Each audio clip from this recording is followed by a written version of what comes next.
আজকে তোমাদের দেখাবো তেল কই রেসিপি। দেখো মিডিয়াম সাইজের 3টে কই নিয়ে নিয়েছি। এবার কই মাছটাকে লবণ হলুদ দিয়ে মাখিয়ে নেব। দেখো মাখিয়ে নিচ্ছি।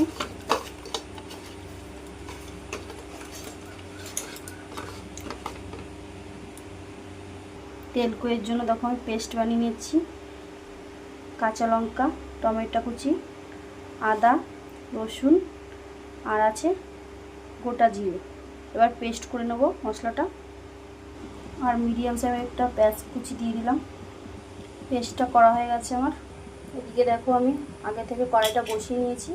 কড়াইটা গরম হয়ে গেছে। এবার সর্ষের তেল দিয়ে দিলাম। এবার কড়াইতে মাছগুলো দিয়ে দিচ্ছি একে একে।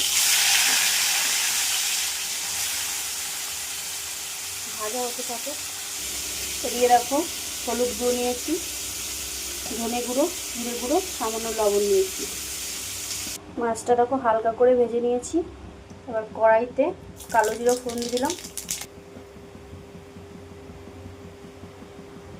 পেস্ট করা মশলাটা দিয়ে দিলাম। এবার লবণ, জিরে গুঁড়ো, হলুদ গুঁড়ো সব দিয়ে দিলাম। ভালো করে কষে নেব। মশলাটা কষানো হয়ে গেছে। সামান্য জল দিয়ে দেবো।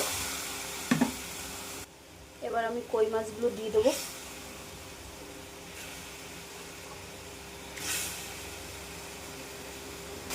আমার তেল কইটা হয়ে গেছে। একটু সামান্য চিনি দিয়ে দিলাম।